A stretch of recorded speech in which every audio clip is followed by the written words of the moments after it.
C'est un plaisir de vous retrouver sur Open Bénin TV, chers internautes. Bonjour à vous et merci de nous préférer. La première délibération de l'examen du baccalauréat session de juin 2024 va se tenir le mercredi prochain. Cette information a été annoncée par Alphonse Da Silva, directeur de l'Office du baccalauréat d'Aube. Cette délibération se fera dans les 10 centres de correction répartis sur tout le territoire national. Les résultats seront ensuite disponibles en ligne sur la plateforme e-résultats. Alphonse Da Silva a exprimé son espoir d'un bon taux de réussite pour cette session. Pendant ce temps, il faut le rappeler, les résultats du brevet d'études du premier cycle sera disponible ce jour.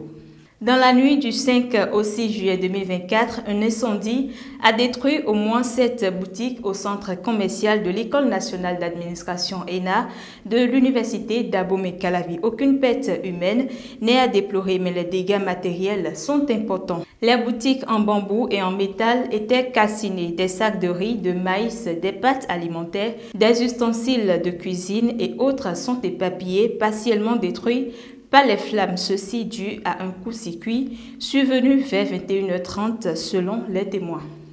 Le séminaire d'évaluation des opérations de lutte contre le terrorisme organisé par l'état-major général des forces armées béninoises s'est achevé le 4 juillet dernier. Pendant 2 jours, les participants ont formulé des recommandations visant à améliorer l'efficacité logistique, opérationnelle et juridique des FAB.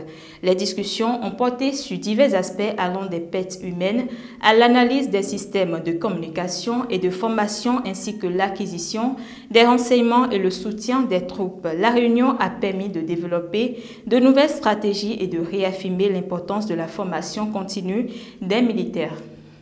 Les chefs d'État et de gouvernement de la Communauté économique des États de l'Afrique de l'Ouest, CEDEAO, se sont réunis à Abuja pour le 65e sommet ouvert hier dimanche 7 juillet 2024. Ce sommet intervient juste après celui de l'Alliance des États du Sahel où les régimes militaires du Niger, du Mali et du Burkina Faso ont affirmé l'irréversibilité de leur départ de la CEDEAO. La relation avec la nouvelle confédération de l'Alliance des États du Sahel a été au cœur des discussions de ce sommet de la CEDEAO. En dehors des questions de relations diplomatiques, la CEDEAO a également abordé les défis persistants du terrorisme, les problèmes économiques et les difficultés à mobiliser une force régionale. La cérémonie d'ouverture a été présidée par Bola Tinubu, président du Nigeria et actuel président de la CEDEAO, suivie d'une conférence de presse dirigée par Omar Touré, président de la commission de la CEDEAO.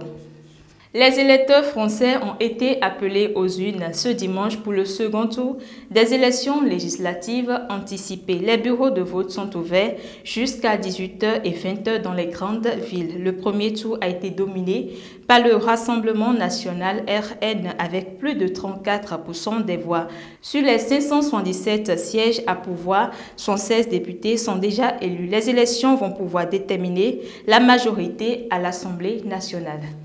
En sport, le stade René Pleven d'Akbakba a servi de cadre au lancement officiel de la première édition du championnat béninois de mini-football. Durant cette première journée qui s'est déroulée le samedi 6 juillet 2024, 3 affiches étaient au rendez-vous dans 3 catégories. Chez les dames, Victoria FC et Dynasty FC se sont neutralisés sur le score de 2 buts partout. Vétérans 2, Trinité 0. C'est le score chez les vétérans. Ebi Nambor n'a pu résister devant la fougue de Aya FC. Aya FC de Fadi Berry remporte le match sur le score de 3-0 chez les seniors. Le championnat fera son bonhomme de chemin chaque week-end et ce pendant 3 mois. Lundi est un jour pour recommencer avec un sourire. Que votre semaine soit remplie d'amour et de bonheur. C'était votre Flash Info sur Open Bénin TV.